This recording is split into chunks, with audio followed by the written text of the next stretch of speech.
333. Hepatitis inducida por tóxicos y por fármacos. La lesión hepática es una consecuencia posible de cualquier xenobiótico, lo que incluye toxinas industriales, fármacos y cualquier medicamento complementario y alternativo. En los pacientes con insuficiencia hepática aguda, la causa más común es la lesión hepática inducida por fármacos y la evidencia de hepatotoxicidad detectada durante los estudios clínicos de desarrollo de fármacos, la razón más común por la que estos compuestos no alcanzan el estado de aprobación. La lesión hepática inducida por fármacos requiere una anamnesis cuidadosa para identificar la exposición a los compuestos químicos utilizados en el trabajo o en el hogar, fármacos de prescripción o de venta sin receta y medicamentos herbals o complementos dietéticos. Los fármacos hepatotóxicos pueden ocasionar lesión directa del hepatocito, por ejemplo a través de radicales libres o compuestos metabólicos intermedios que causan peroxidación de la membrana lipídica y que ocasionan lesión de las células hepáticas. Un fármaco o sus metabolitas pueden activar componentes del sistema inmunitario innato o adaptativo, estimular vías de apoptosis o iniciar la lesión de las vías de expresión de bilis. Figura 333.1. La interferencia con las bombas de los conductos biliares puede permitir que los ácidos biliares endógenos se acumulen, ocasionando lesión hepática. A su vez, tales lesiones secundarias pueden causar necrosis de los hepatocitos, presión de los conductillos biliares, ocasionar colestasis o bloquear las vías de movimiento de lípidos, inhibir la síntesis de proteínas o alterar la oxidación mitocondrial de ácidos grasos, dando origen a acidosis láctica y acumulación intracelular de triglicéridos, que se expresa desde el punto de vista histológico como esteatosis microvesicular. En otros casos, los metabolitos de los fármacos sensibilizan a los hepatocitos a citocinas tóxicas. Las diferencias observadas entre los receptores susceptibles y no susceptibles de fármacos puede ser atribuible a haplotipos antígeno leucocítico humano que determinan la unión de términos relacionados con fármacos en la superficie celular, así como a polimorfismos en la elaboración de citocinas protectoras que actúan por competencia, como se ha sugerido para la hepatotoxicidad por paracetamol, véase adelante.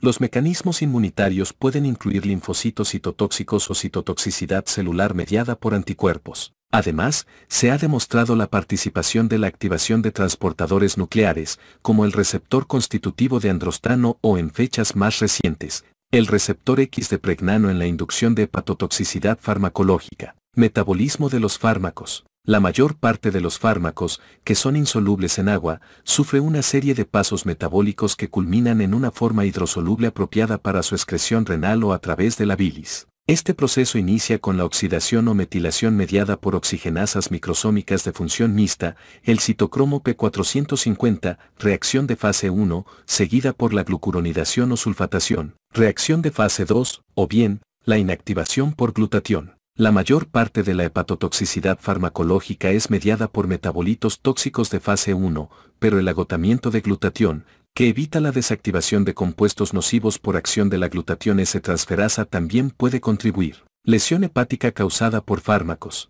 En general, se han reconocido dos tipos principales de hepatotoxicidad química: 1, toxicidad directa y 2, toxicidad idiosincrásica.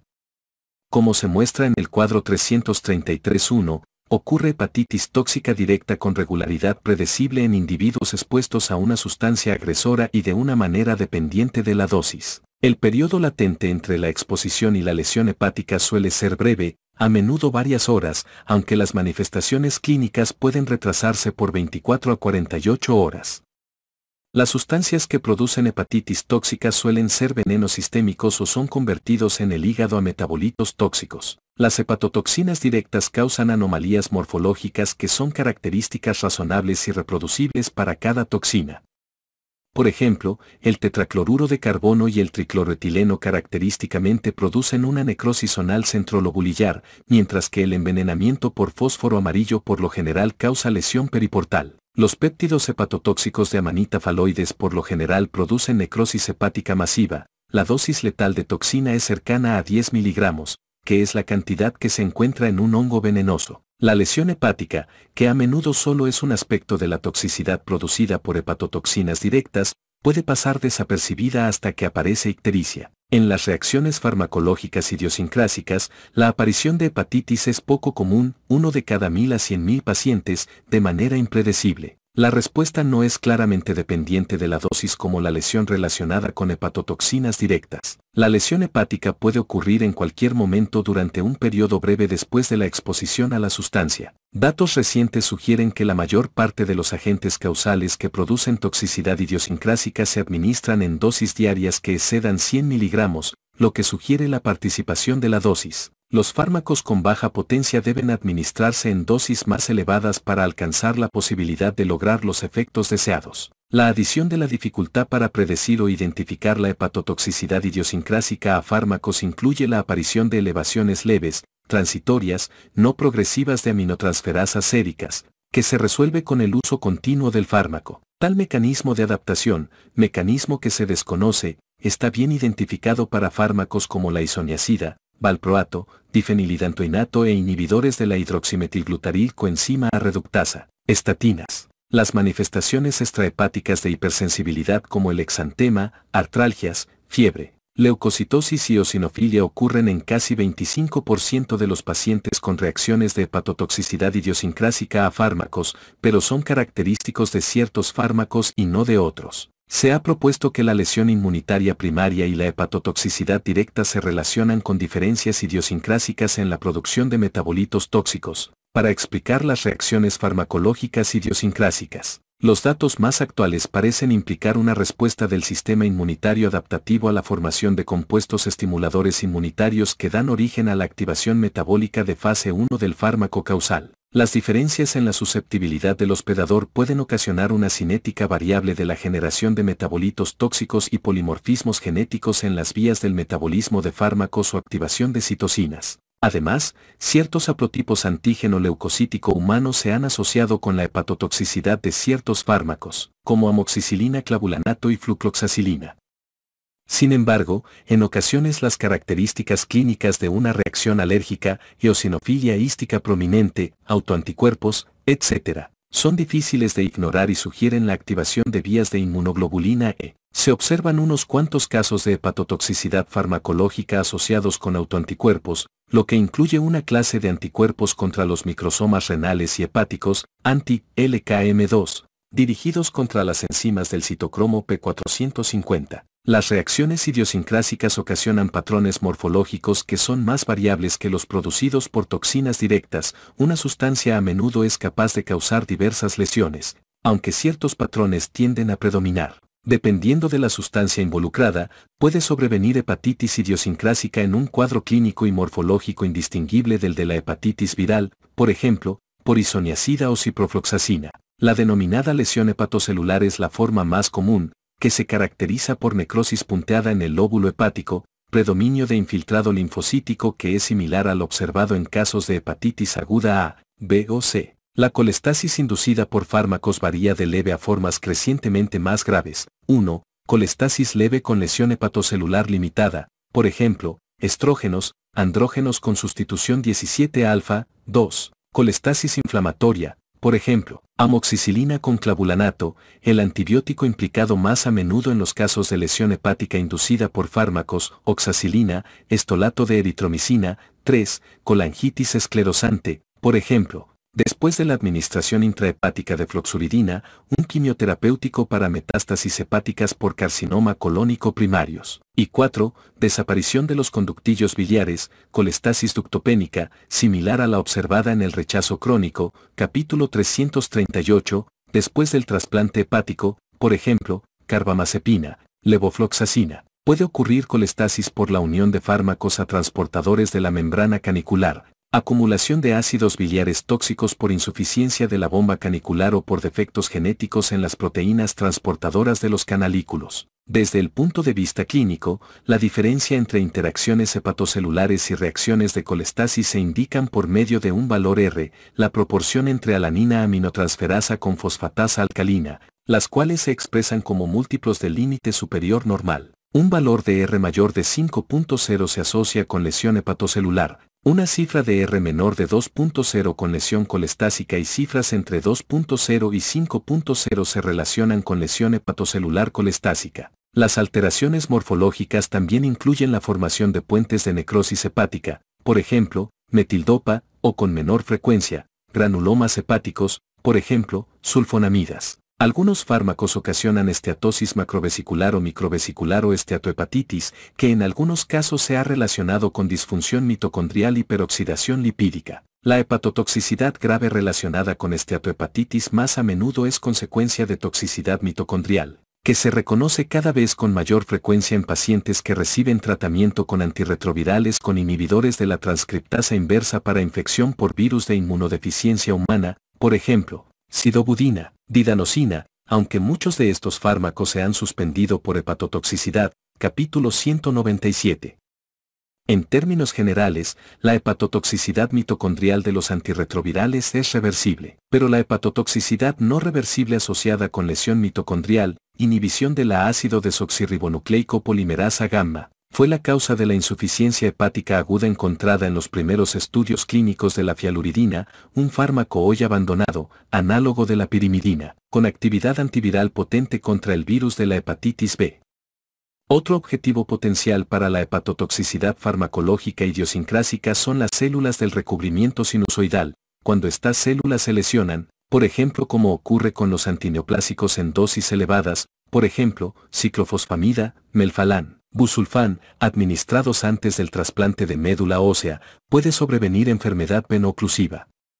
La hiperplasia regenerativa nodular, una forma sutil de hipertensión portal, también puede producirse por lesión vascular al endotelio en la vena porta después de quimioterapia sistémica, por ejemplo con oxaliplatino, como parte de un tratamiento adyuvante para el cáncer de colon. No todas las reacciones farmacológicas hepáticas adversas pueden clasificarse como tóxicas o idiosincrásicas.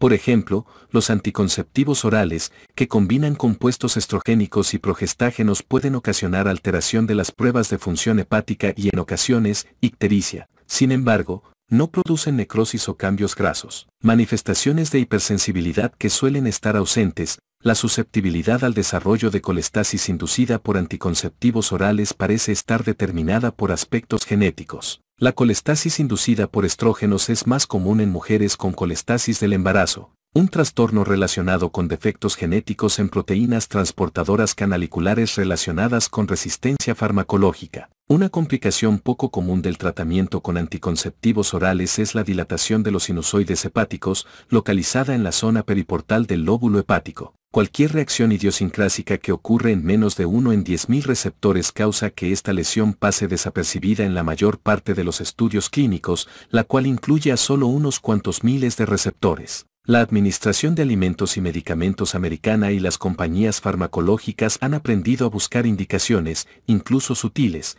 de toxicidad grave y a vigilar de manera regular el número de sujetos en estudios clínicos en quienes se desarrollan elevaciones de aminotransferasas, como un posible indicador de toxicidad más grave. Incluso más válido como indicador de hepatotoxicidad grave es la aparición de ictericia en pacientes incluidos en un estudio clínico con fármacos, lo que se conoce como ley de Hy, que recibe su nombre por Hammond Zimmerman, uno de los pioneros en el campo de la hepatotoxicidad farmacológica. Este científico reconoció que si ocurre ictericia durante estudios clínicos de fase 3, es mucho más probable la aparición hepática grave, con una proporción de 10/1 entre los casos de ictericia e insuficiencia hepática, 10 pacientes con ictericia con un paciente con insuficiencia hepática aguda. Así, encontrar casos de la ley de Hy durante el desarrollo de fármacos a menudo lleva al rechazo de la aprobación, en particular si cualquiera de los sujetos tuvo malos resultados. La troglitazona, antagonista del receptor activado por el proliferador de peroxisomas gamma,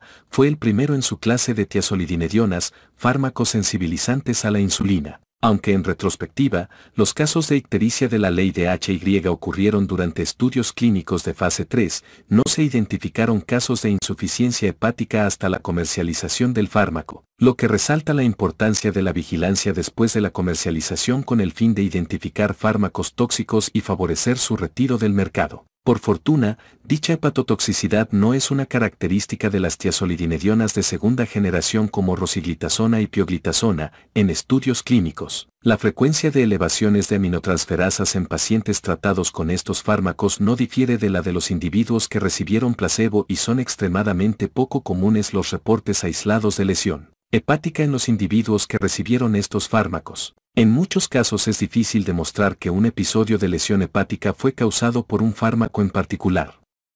La lesión hepática inducida por fármacos casi siempre es un diagnóstico presuncional y muchos otros trastornos producen características clínico-patológicas similares. Así, podría ser difícil establecer un factor causal y se requiere el análisis de diversas variables para llevar a cierto grado de certeza, lo que incluye la relación temporal, tiempo de inicio, tiempo de resolución, características clínicas y bioquímicas, tipo de lesión, hepatocelular o colestásica, características extrahepáticas, probabilidad de que una sustancia dada se considere la causa con base en registros anteriores y descartar otras causas potenciales. Los sistemas de calificación como el método RUCAM, método de evaluación de causalidad de Roussel-Uclav, aún persiste con cierto grado de falta de certeza y no se adopta ampliamente. A la fecha, la red estadounidense de lesión hepática inducida por fármacos se basa en la opinión estructurada de expertos en un proceso que requiere datos detallados sobre cada caso, una revisión amplia por 3 expertos, los cuales llegan a un consenso en una escala de 5 grados de probabilidad, definida, probabilidad alta, probable, posible, poco probable. Sin embargo, este método no es práctico para su aplicación clínica sistemática. En términos generales, la hepatotoxicidad farmacológica no es más frecuente en personas con hepatopatía crónica subyacente, aunque pueden amplificarse la gravedad de los resultados. Las excepciones reportadas incluyen hepatotoxicidad por ácido acetilsalicílico, metotrexato, isoniazida, solo en ciertas experiencias, tratamiento antirretroviral para infección por virus de inmunodeficiencia humana y ciertos fármacos como regímenes de preparación para trasplante de médula ósea en presencia de hepatitis C. Tratamiento. Enfermedad hepática inducida por tóxicos y por fármacos. El tratamiento es en gran medida de sostén, con excepción de la toxicidad por paracetamol, para la cual es eficaz la N-acetilcisteína, véase más adelante. En pacientes con hepatitis fulminante por hepatotoxicidad medicamentosa, el trasplante hepático puede salvar la vida. Capítulo 338. Está indicado suspender el fármaco al primer signo de reacción adversa. Varios estudios han sugerido que ocurren resultados letales con el uso de un fármaco al encontrar síntomas y signos de lesión hepática. En el caso de toxinas directas, la afección hepática no debe desviar la atención en la afección renal o de otros órganos, la cual también puede poner en riesgo la supervivencia. En ocasiones se utilizan varios fármacos pero su utilidad es cuestionable. Los glucocorticoides para hepatotoxicidad farmacológica con características alérgicas, silibinina para hepatotoxicidad por envenenamiento con hongos. Tampoco se ha demostrado la utilidad del ácido ursodesoxicólico para hepatotoxicidad farmacológica con colestasis y no se recomienda. Un estudio doble ciego, con asignación al azar con grupo testigo que analizó el uso de N-acetilcisteína para la insuficiencia hepática aguda no relacionada con paracetamol, que incluyó casos de lesión hepática inducida por fármacos, demostró beneficio en particular para pacientes con encefalopatía hepática en etapas iniciales. Sin embargo, el fármaco no ha recibido aprobación de la Administración de Alimentos y Medicamentos Americana para esta indicación. En el cuadro 333-2 se enumeran diversas clases de compuestos químicos, con ejemplos del patrón de lesión hepática que producen. Ciertos fármacos parecen causar el desarrollo de lesiones agudas y crónicas. Por ejemplo, la nitrofurantoína, minociclina, hidralazina y metildopa se han asociado con hepatitis crónica moderada a grave con características autoinmunitarias. El metotrexato, tamoxifeno y amiodarona se han implicado en el desarrollo de cirrosis. La hipertensión portal en ausencia de cirrosis puede ocasionar alteraciones en la estructura hepática producida por intoxicación por vitamina A o por arsénico, exposición industrial a cloruro de vinilo o administración de dióxido de torio. Las últimas 3 sustancias mencionadas se han asociado con angiosarcoma hepático. Los anticonceptivos orales se han implicado en el desarrollo de adenoma hepático y, con menor frecuencia, de carcinoma hepatocelular y de oclusión de las venas hepáticas, síndrome de Budd-Chiari. Otra lesión poco común, la meiosis hepática, quistes sanguíneos en el hígado, se ha observado en algunos pacientes tratados con esteroides anabólicos o anticonceptivos. La existencia de estos trastornos hepáticos amplía el espectro de lesión hepática inducida por agentes químicos y hace énfasis en la necesidad de una anamnesis meticulosa en todos los pacientes con disfunción hepática. Es de gran utilidad la página electrónica LiverTox, que contiene información actualizada sobre la lesión hepática inducida por fármacos, la cual se encuentra disponible a través del Instituto Nacional de la Diabetes y las Enfermedades Digestivas y Renales y de la Biblioteca Nacional de Medicina. www.libertox.nih.gov. A continuación se mencionan patrones de lesión hepática adversa para algunos agentes prototípicos. Hepatotoxicidad por paracetamol,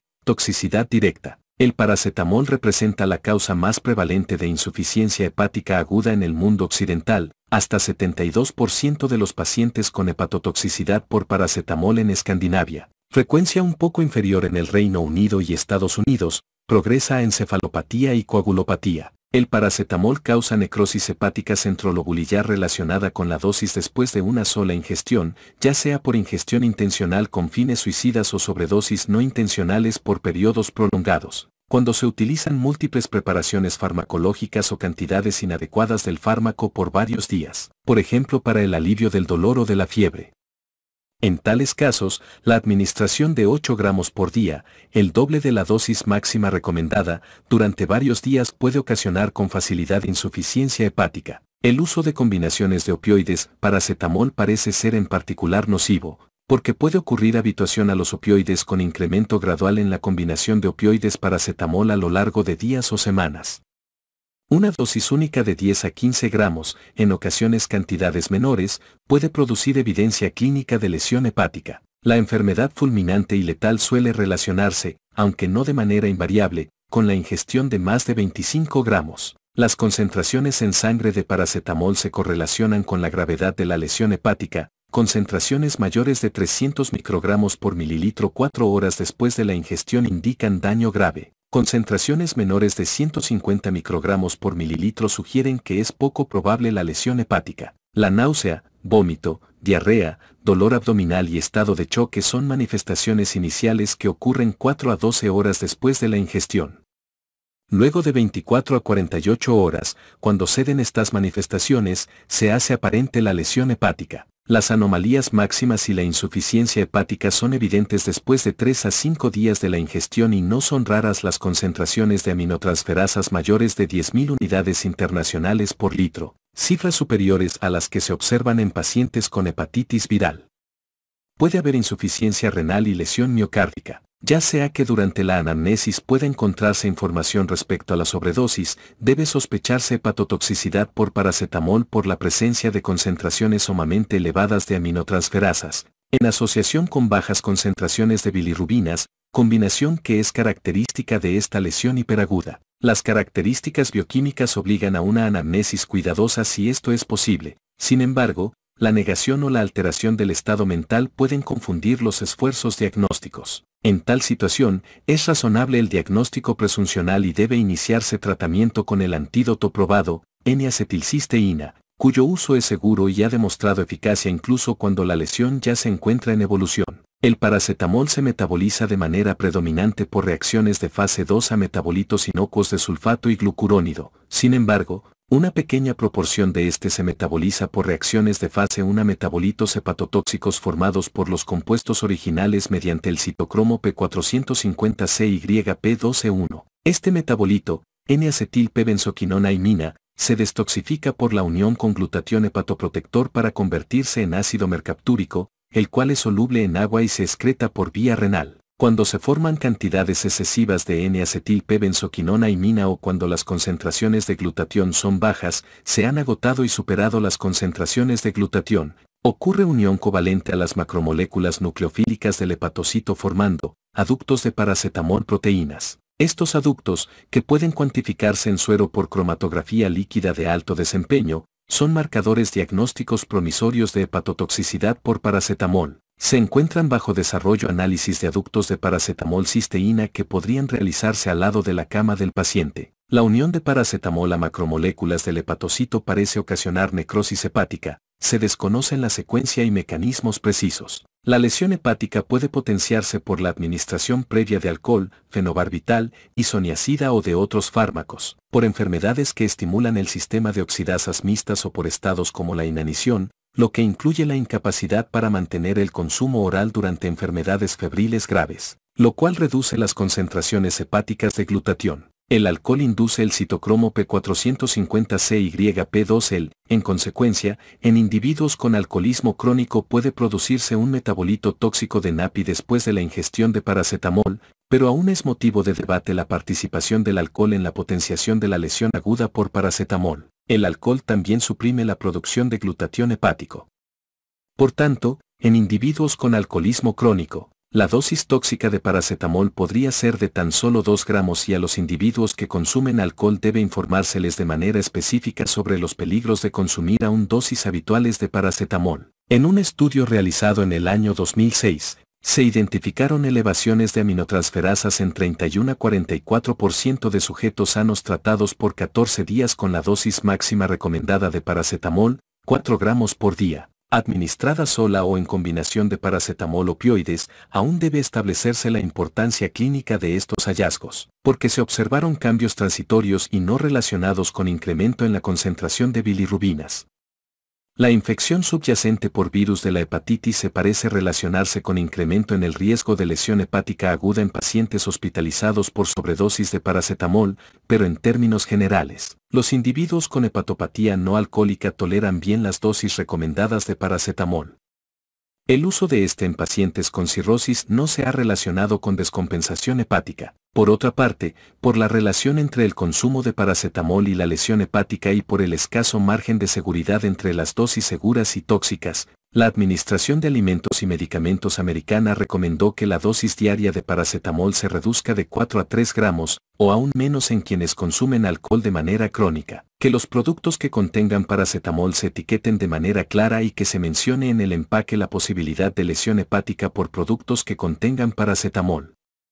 En medicamentos combinados con opioides, el límite para el componente de paracetamol se ha reducido a 325 miligramos por tableta. Tratamiento: sobredosis de paracetamol. El tratamiento incluye lavado gástrico, medidas de sostén y administración oral de carbón activado o colestiramina para evitar la absorción del fármaco residual. El carbón activado y la colestiramina parecen no ser eficaces si se administran después de 30 minutos de la ingestión con paracetamol. Si se utilizan, debe realizarse lavado gástrico antes de administrar otras sustancias por vía oral. La posibilidad, probabilidad y alto riesgo de hepatotoxicidad pueden derivarse de un gráfico de nomograma, figura 333-2, que se encuentra fácilmente disponible en los servicios de urgencias, en función de las concentraciones plasmáticas de paracetamol medidas después de 8 horas de la ingestión. En pacientes con concentraciones sanguíneas elevadas de paracetamol, más de 200 microgramos por mililitro cuantificadas a las 4 horas o más de 100 microgramos por mililitro a 8 horas de la ingestión, la administración de N-acetilcisteína reduce la gravedad de la necrosis hepática. Este fármaco proporciona un grupo donador sulfidrilo para reponer el glutatión, el cual es necesario para transformar los metabolitos tóxicos en menos nocivos, que de otra manera se unirían de forma covalente con los enlaces sulfidrilo a las proteínas celulares, dando origen a la formación de aductos de proteína metabolitos farmacológicos. El tratamiento debe iniciar en las 8 horas siguientes a la ingestión, pero puede ser al menos parcialmente efectivo cuando se administra hasta 24 a 36 horas después de la sobredosis. La administración tardía de compuestos de sulfidrilo es de utilidad incierta. El uso sistemático de N-acetilcisteína ha reducido de manera sustancial la aparición de hepatotoxicidad letal por paracetamol. La N-acetilcisteína puede administrarse por vía oral, pero más a menudo se utiliza como solución intravenosa, con una dosis de carga inicial de 140 miligramos por kilo durante 1 hora, seguido de 70 miligramos por kilo cada 4 horas por 15 a 20 dosis. Siempre que se encuentre un paciente con posible hepatotoxicidad por paracetamol, debe establecerse contacto con el Centro de Control Local de Envenenamientos. El tratamiento puede interrumpirse cuando las concentraciones plasmáticas de paracetamol indican que el riesgo de lesión hepática es bajo. Si ocurren signos de insuficiencia hepática, por ejemplo, ictericia progresiva, coagulopatía, confusión, pese al tratamiento con N-acetilcisteína por hepatotoxicidad por paracetamol, la única opción podría ser el trasplante hepático. La cuantificación de concentraciones de lactato en sangre arterial en etapas tempranas puede diferenciar a los pacientes que quizá requerirán trasplante hepático, Concentraciones de lactato mayores de 3.5 milimoles por litro de aquellos que sobrevivirán sin este. En casi 75% de los pacientes con lesión grave por paracetamol ocurre lesión renal aguda, que casi siempre sucede en forma espontánea. Los sobrevivientes a una sobredosis aguda de paracetamol rara vez tienen lesión hepática subsiguiente o secuelas. Hepatotoxicidad por isoniazida, reacción tóxica e idiosincrásica. La isoniazida es un fármaco fundamental en la mayor parte de los regímenes profilácticos y terapéuticos contra la tuberculosis,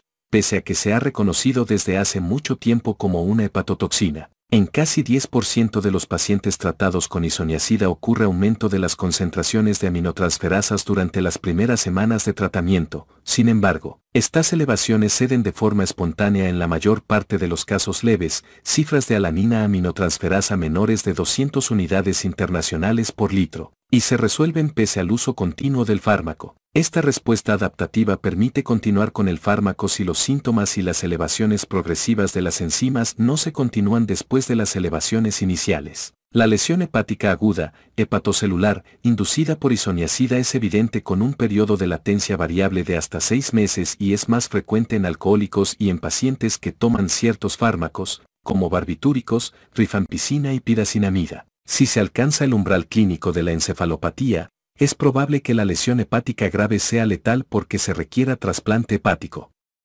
La biopsia hepática revela cambios morfológicos similares a los observados en la hepatitis viral o puentes de necrosis hepática. La lesión hepática sustancial parece estar relacionada con la edad, con incremento importante después de los 35 años de edad. La mayor frecuencia ocurre en pacientes mayores de 50 años y es más baja en individuos menores de 20 años. Incluso para pacientes mayores de 50 años de edad vigilados cuidadosamente durante el tratamiento, ocurre hepatotoxicidad en solo 2% de ellos, por debajo del riesgo estimado que se deriva de experiencias previas.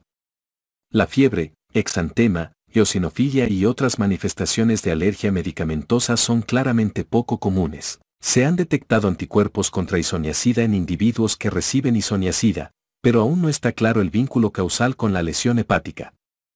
Se ha observado un cuadro clínico similar de hepatitis crónica en unos cuantos pacientes. Muchos programas de salud pública que requieren profilaxis con isoniazida para individuos con prueba positiva de tuberculina o pruebas de sangre, QuantiFERON o T-SPAD, requieren monitoreo mensual de las concentraciones de aminotransferasas, aunque esta práctica está en duda. Es más eficaz para limitar las reacciones graves alertar a los pacientes sobre síntomas como náusea, fatiga o ictericia, ya que la mayor parte de letalidad ocurre con el uso continuo de isoniazida pese a enfermedad clínica aparente. Hepatotoxicidad por valproato de sodio, reacción tóxica e idiosincrásica. Este es un anticonvulsivante útil en el tratamiento de las convulsiones de tipo pequeño mal y de otros trastornos convulsivos, que se ha relacionado con el desarrollo de toxicidad hepática grave y rara vez con defunciones, sobre todo en niños pero también en adultos. Entre los niños en lista de espera para trasplante hepático, el valproato es el antiepiléptico implicado más a menudo.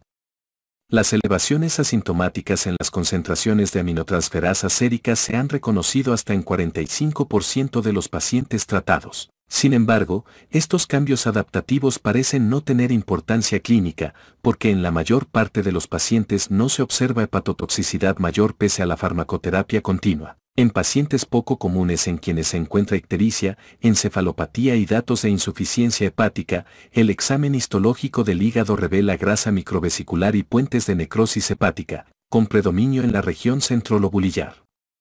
También podría observarse lesión de los conductos biliares. Lo más probable es que el valproato de sodio no sea un hepatotóxico directo, sino que su metabolito, el ácido 4-pentenoico, puede causar la lesión hepática. La hepatotoxicidad por valproato es más común en personas con deficiencias enzimáticas mitocondriales y puede aminorarse con la administración de carnitina, sustancia que se agota con la administración de valproato. En fecha reciente la toxicidad por valproato se ha vinculado con haplotipos antígeno leucocítico humano, DR4 y B*1502, y con mutaciones en la ácido desoxirribonucleico polimerasa mitocondrial gamma 1. Hepatotoxicidad por nitrofurantoína, reacción idiosincrásica. Este antibiótico, utilizado a menudo para infecciones de vías urinarias, puede ocasionar hepatitis aguda con resultados letales o más a menudo, hepatitis crónica de gravedad variable pero indistinguible de la hepatitis crónica autoinmunitaria. Estos dos escenarios pueden reflejar la frecuencia de uso y reuso del fármaco para el tratamiento de cistitis recurrente en mujeres. Aunque la mayor parte de los agentes tóxicos manifiesta la lesión en los 6 meses siguientes a la primera ingestión,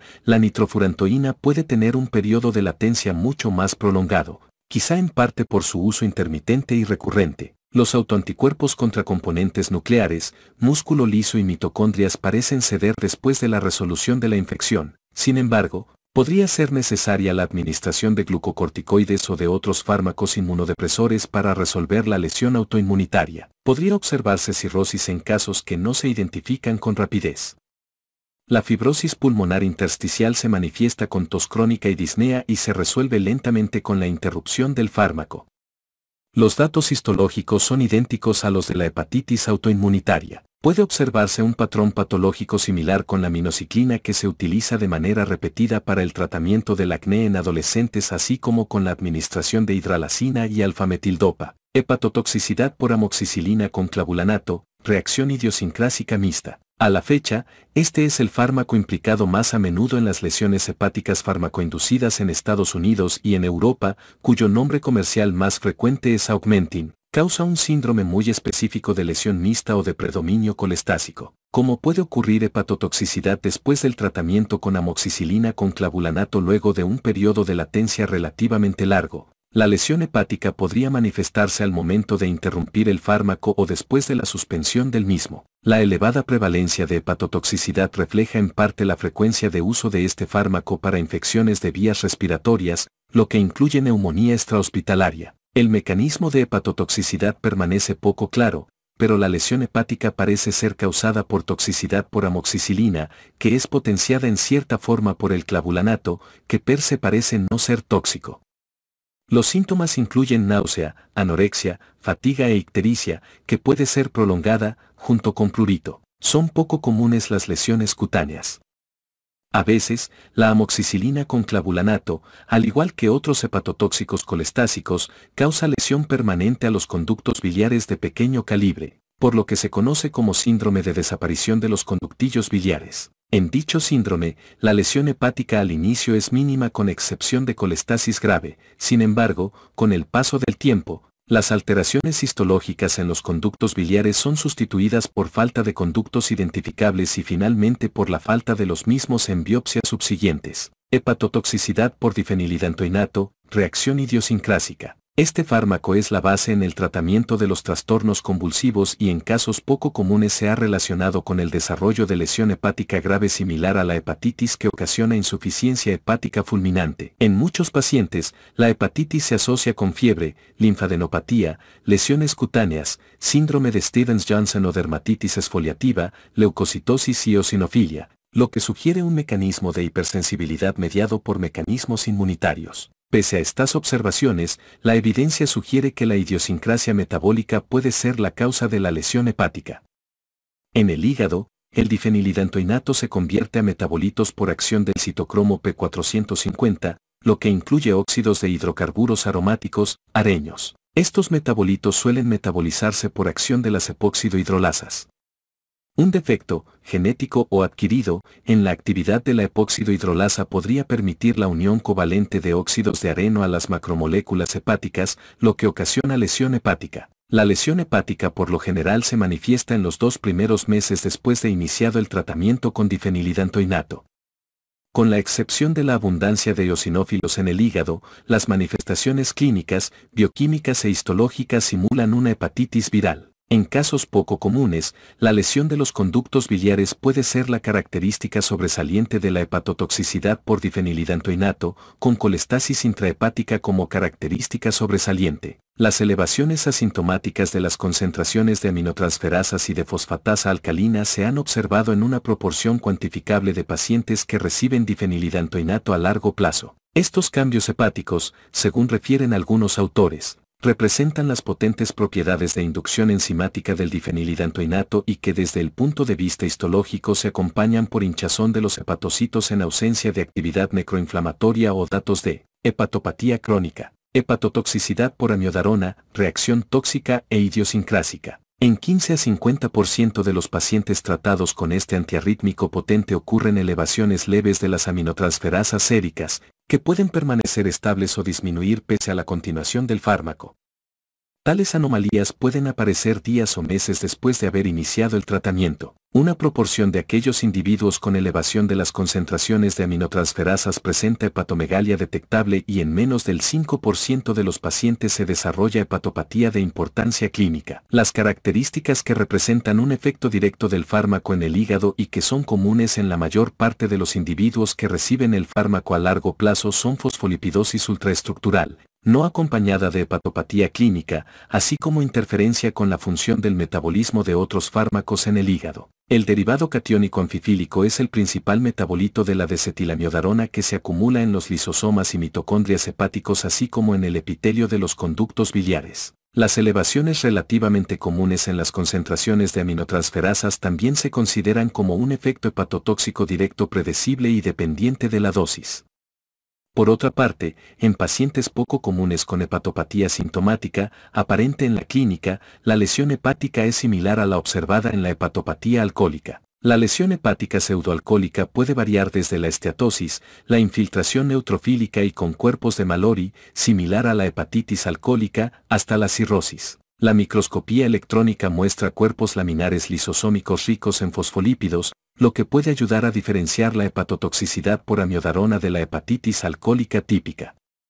Esta categoría de lesión hepática parece ser metabólica idiosincrásica que permite que se produzcan metabolitos hepatotóxicos. Rara vez, la lesión hepatocelular idiosincrásica simula una hepatitis viral o bien ocurre hepatitis colestásica. En ocasiones se han observado granulomas hepáticos. Como la amiodarona tiene una semivida larga, la lesión hepática puede persistir por meses una vez que se interrumpe la administración del fármaco. Hepatotoxicidad por eritromicina, reacción colestásica idiosincrásica. El efecto secundario más importante relacionado con eritromicina, más común en niños que en adultos, es la ocurrencia poco frecuente de reacción colestásica. Aunque la mayor parte de estas reacciones se ha relacionado con el estolato de eritromicina, otros derivados de la eritromicina también pueden causarlas. La reacción por lo general inicia en las primeras 2 o 3 semanas de tratamiento e incluye náusea, vómito, fiebre, dolor en el cuadrante superior derecho del abdomen, ictericia, leucocitosis y elevación moderada de las concentraciones de aminotransferasas y fosfatasa alcalina. Las manifestaciones clínicas pueden simular colecistitis aguda o colangitis bacteriana. La biopsia hepática revela colestasis variable. La inflamación portal comprende linfocitos, leucocitos polimorfonucleares y eosinófilos así como focos dispersos de necrosis de hepatocitos. Los síntomas y datos de laboratorio suelen ceder en unos cuantos días después de haber suspendido los fármacos y no se ha encontrado evidencia de la enfermedad durante el periodo de vigilancia. Aún es necesario definir el mecanismo preciso de la enfermedad. Hepatotoxicidad por anticonceptivos orales, reacción colestásica. Semanas a meses después la administración de combinaciones de esteroides estrógenos y progestágenos en anticonceptivos orales ocasiona colestasis intrahepática con prurito e ictericia en un número pequeño de pacientes. Los pacientes con ictericia idiopática recurrente del embarazo, prurito grave del embarazo o antecedente familiar de estos trastornos parecen ser, en especial, susceptibles. Con excepción de las pruebas bioquímicas hepáticas, los estudios de laboratorio son normales y no suele haber manifestaciones extrahepáticas de hipersensibilidad. La biopsia hepática revela colestasis con tapones débiles en canalículos dilatados y células hepáticas con tinción muy evidente con bilirrubinas. A diferencia de la colestasis inducida por clorpromacina, no hay inflamación portal. La lesión es reversible al interrumpir la administración del fármaco. Los dos esteroides de este medicamento actúan de manera sinérgica en la función hepática, aunque los estrógenos podrían ser la principal causa. Los anticonceptivos orales están contraindicados en pacientes con antecedente de ictericia recurrente del embarazo. El tratamiento con anticonceptivos orales también se ha relacionado con tumoraciones principalmente benignas y rara vez malignas en el hígado, oclusión de las venas hepáticas y dilatación de los sinusoides periféricos. La hiperplasia nodular focal del hígado no es más frecuente en mujeres que consumen anticonceptivos orales. Esteroides anabólicos, reacción colestásica. La forma más común de lesión hepática causada por fármacos complementarios y alternativos es colestasis grave asociada con el uso de esteroides anabólicos por fisicoculturistas. Las sustancias de venta no reguladas se adquieren en gimnasios y tiendas de alimentos saludables como complementos dietéticos, los cuales pueden contener esteroides anabólicos y son consumidos por los deportistas para mejorar su desempeño. La ictericia en varones jóvenes que se acompaña de un perfil colestásico, más que de hepatitis, casi de manera invariable apunta al consumo de una sustancia del grupo de los andrógenos. Tales fármacos tienen el potencial de dañar las bombas de transporte de bilis y causar colestasis intensa. El tiempo de inicio es variable y la resolución, que es la regla, puede requerir varias semanas a meses. Al inicio pueden ocurrir anorexia, náusea y malestar general, seguido de prurito en algunos, aunque no en todos los pacientes. Las concentraciones séricas de aminotransferasas suelen encontrarse por debajo de 100 unidades internacionales por litro y las concentraciones de fosfatasa alcalina en suero suelen presentar elevaciones moderadas con concentraciones de bilirrubina que con frecuencia se encuentran por arriba de 342 micromoles por litro, 20 miligramos por 100 mililitros. El examen del tejido hepático revela colestasis sin inflamación o necrosis sustancial. Los esteroides anabólicos también han sido utilizados en el tratamiento de la insuficiencia de médula ósea. En estos casos se han reportado dilatación de los sinusoides hepáticos y peliosis hepática en pocos pacientes al igual que adenomas hepáticos y carcinoma hepatocelular. Hepatotoxicidad por trimetoprim con sulfametoxazol, reacción idiosincrásica. Esta combinación de antibióticos se utiliza con frecuencia para infecciones de vías urinarias en personas inmunocompetentes y para la profilaxis de la neumonía por pneumocistis jirovesi y en individuos con inmunodepresión, pacientes receptores de trasplante o personas con SIDA. Conforme se incrementa su uso, aumenta la frecuencia con la que se reconoce hepatotoxicidad. Es muy poco probable, pero cuando ocurre, la hepatotoxicidad por trimetoprim con sulfametoxazol tiene un periodo de latencia relativamente uniforme de varias semanas y a menudo se acompaña de eosinofilia, exantema cutáneo y otras características de una reacción de hipersensibilidad. Desde los puntos de vista bioquímico e histológico, predomina la necrosis hepatocelular aguda, pero son bastante frecuentes las características colestásicas. En ocasiones ocurre colestasis y necrosis y, con muy poca frecuencia, se observa un patrón de lesión hepática colangiolítico grave. En la mayor parte de los casos, la lesión hepática cede en forma espontánea, pero se han reportado algunos casos de letalidad. La hepatotoxicidad se atribuye al componente del sulfametoxazol del fármaco y tiene características similares a las que se observan con otras sulfonamidas. Puede observarse eosinofilia ística con formación de granulomas. El riesgo de hepatotoxicidad por trimetoprim con sulfametoxazol se incrementa en personas con infección por virus de inmunodeficiencia humana, inhibidores de la dehidroximetilglutarilcoenzima A reductasa, estatinas, reacción idiosincrásica mixta, hepatocelular y colestásica. En casi 1-2% de los pacientes que toman lovastatina, simvastatina, pravastatina, fluvastatina o algunos de los nuevos fármacos del grupo de las estatinas para el tratamiento de la hipercolesterolemia ocurre elevación asintomática irreversible de la actividad de aminotransferasas, incremento de hasta 3 veces. Los cambios histológicos similares a hepatitis aguda, la necrosis centrilobulillar y la colestasis centrilobulillar se han descrito en un número muy pequeño de casos. En una mayor proporción, las elevaciones menores de las aminotransferasas aparecen durante las primeras semanas de tratamiento. La vigilancia cuidadosa y los exámenes de laboratorio pueden diferenciar entre los pacientes con cambios menores y transitorios, que pueden continuar con el tratamiento, de aquellos con cambios más graves y sostenidos, que deben interrumpir el tratamiento. Como las elevaciones significativas de las aminotransferasas son poco comunes después del uso de estatinas y no difieren en los metaanálisis de frecuencia de tales anomalías en los individuos que recibieron placebo, un grupo de expertos en enfermedades hepáticas recomendaron al grupo de trabajo sobre seguridad de la Asociación Nacional de Lípidos que no era necesario cuantificar las pruebas de función hepática en pacientes que reciben tratamiento con estatinas y que el tratamiento con estas no debería interrumpirse en pacientes con elevaciones asintomáticas y aisladas de aminotransferasas durante el tratamiento.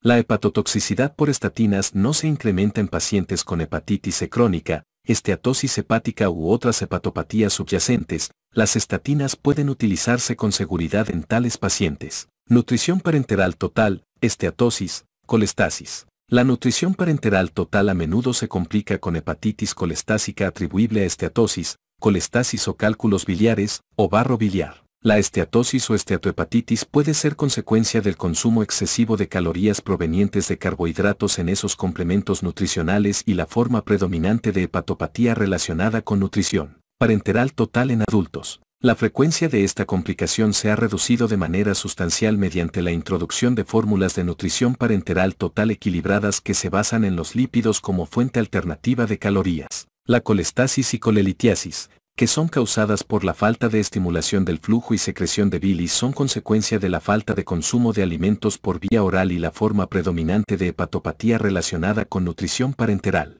total en lactantes, en especial en prematuros. A menudo, la colestasis en los recién nacidos es multifactorial, a lo que contribuyen otros factores como septicemia, hipoxemia e hipotensión. A veces, la colestasis inducida por nutrición parenteral total en recién nacidos culmina en hepatopatía crónica e insuficiencia hepática. Cuando las anomalías en las pruebas de función hepática relacionadas con nutrición parenteral total ocurren en adultos, la primera intervención es equilibrar la fórmula de nutrición parenteral total con más lípidos. En recién nacidos con colestasis relacionada con nutrición parenteral total, la adición de alimentación por vía oral puede aminorar el problema. Las intervenciones terapéuticas que sugieren ser beneficiosas, aunque no lo han demostrado, incluyen la administración de colecistocinina, ácido ursodesoxicólico, 5-adenosilmetionina y taurina, medicamentos alternativos y complementarios, hepatitis idiosincrásica, esteatosis. Los medicamentos herbolarios que no tienen eficacia científica demostrada y que carece de información de seguridad por agencias reguladoras a la fecha representan más del 20% de las lesiones hepáticas inducidas por fármacos en Estados Unidos. Además de los esteroides anabólicos, la categoría más común de productos dietéticos o herbolarios son las sustancias para perder peso. Incluidos en los remedios herbolarios relacionados con hepatitis tóxica se encuentran Jinbuwan, Xiao Chayutang, Camedrio, chaparral, senda, muérdago, plantas herbáceas del género Scutellaria, genciana, consuelda. Contiene alcaloides de pirrolicidina, mahuang, polen de abeja, raíz de valeriana, aceite de poleo, cava, celidonia, Callilepis laureola, lipokinetics, hidroxicut, complementos nutricionales herbolarios y tés herbals que contengan Camellia sinensis, extracto de té verde. Están bien identificadas las lesiones histológicas similares a hepatitis aguda que ocurren después del uso de Jinbuwan, necrosis hepatocelular focal, infiltración mononuclear mixta de la vía portal, necrosis por coagulación, degeneración apoptósica de los hepatocitos, eosinofilia ística y esteatosis microvesicular. Las megadosis de vitamina A pueden lesionar el hígado, así como los alcaloides de pirrolicidina, que a menudo contaminan a las preparaciones herbolarias chinas y que pueden causar lesión veno-oclusiva que ocasiona obstrucción sinusoidal de la vena hepática. Como algunos medicamentos alternativos inducen toxicidad a través de metabolitos activos, en alcohol y los fármacos que estimulan las enzimas del citocromo P450 pueden incrementar la toxicidad de algunos de estos productos. Por el contrario, algunos fármacos alternativos también estimulan al citocromo P450 y pueden ocasionar o amplificar la toxicidad de hepatotoxinas reconocidas. Dado el uso amplio de preparaciones herbolarias mal definidas, es probable que se encuentre hepatotoxicidad con frecuencia creciente. Por tanto, los antecedentes de consumo de fármacos en pacientes con hepatopatía aguda y crónica deben incluir el uso de medicamentos alternativos y preparaciones de venta sin receta adquiridas en almacenes de alimentos saludables. Tratamiento antirretroviral de alta actividad para infección por virus de inmunodeficiencia humana, lesión tóxica mitocondrial, idiosincrásica, esteatosis, hepatocelular, colestásica y mixta. El reconocimiento de hepatotoxicidad farmacológica en personas con infección por virus de inmunodeficiencia humana se complica en esta población por muchas causas alternativas de lesión hepática, hepatitis viral crónica, infiltración grasa, enfermedades infiltrativas, infecciones micobacterianas, etc. Pero la hepatotoxicidad medicamentosa relacionada con terapia antirretroviral de gran actividad es un tipo emergente común de lesión hepática en personas infectadas con virus de inmunodeficiencia humana. Capítulo 197. Aunque ningún fármaco antiviral se ha identificado como una hepatotoxina potente, los regímenes combinados que incluyen inhibidores de la transcriptasa inversa y de la proteasa pueden causar hepatotoxicidad en casi 10% de los pacientes tratados. Los fármacos implicados más a menudo incluyen combinaciones de nucleósidos análogos inhibidores de la transcriptasa inversa como sidobudina, didanosina y, en menor grado, estabudina. Los inhibidores de la proteasa ritonavir-indinavir y amprenavir cuando se utiliza en combinación con ritonavir, así como tipranavir. Los inhibidores no nucleósidos de la transcriptasa inversa, nevirapina y en menor grado, efavirenz. Estos fármacos causan lesión hepatocelular predominante así como lesión colestásica. El uso prolongado, mayor de 6 meses, de inhibidores de la transcriptasa inversa se ha asociado con lesión mitocondrial, esteatosis y acidosis láctica. La hiperbilirrubinemia indirecta es consecuencia de la inhibición directa de la actividad de conjugación de bilirrubinas por acción de la uridindifosfato glucuronosiltransferasa, por lo general sin elevación de la actividad de las aminotransferasas o de la fosfatasa alcalina, ocurre en casi 10% de los pacientes tratados con indinavir, un inhibidor de la proteasa. Diferenciar el impacto de la hepatotoxicidad por terapia antirretroviral de gran actividad en pacientes con virus de inmunodeficiencia humana y coinfección por virus de la hepatitis es difícil por lo siguiente. 1. Las hepatitis B y C pueden afectar la evolución de la infección por virus de inmunodeficiencia humana y la respuesta al tratamiento antirretroviral de gran actividad. Y 2. El terapia antirretroviral de gran actividad puede tener un impacto en la hepatitis viral crónica. Por ejemplo, la reconstitución inmunitaria con terapia antirretroviral de gran actividad puede ocasionar lesión hepática mediada por mecanismos inmunitarios en pacientes con coinfección con hepatitis B crónica si se interrumpe el tratamiento antiviral para la hepatitis B, por ejemplo, con la mibudina, un análogo nucleósido, o si surge resistencia al análogo nucleósido. La infección por virus de inmunodeficiencia humana, en especial con recuentos bajos de linfocitos TCD4 positivo, incrementa la tasa de fibrosis hepática relacionada con hepatitis C crónica y el tratamiento con terapia antirretroviral de gran actividad puede incrementar las concentraciones séricas de aminotransferasas y el ácido ribonucleico de virus de la hepatitis C en pacientes con coinfección con hepatitis C. No debe utilizarse didanosina o estabudina en combinación con ribavirina en pacientes con coinfección de virus de inmunodeficiencia humana / virus de hepatitis C, por el riesgo de toxicidad mitocondrial grave y acidosis láctica.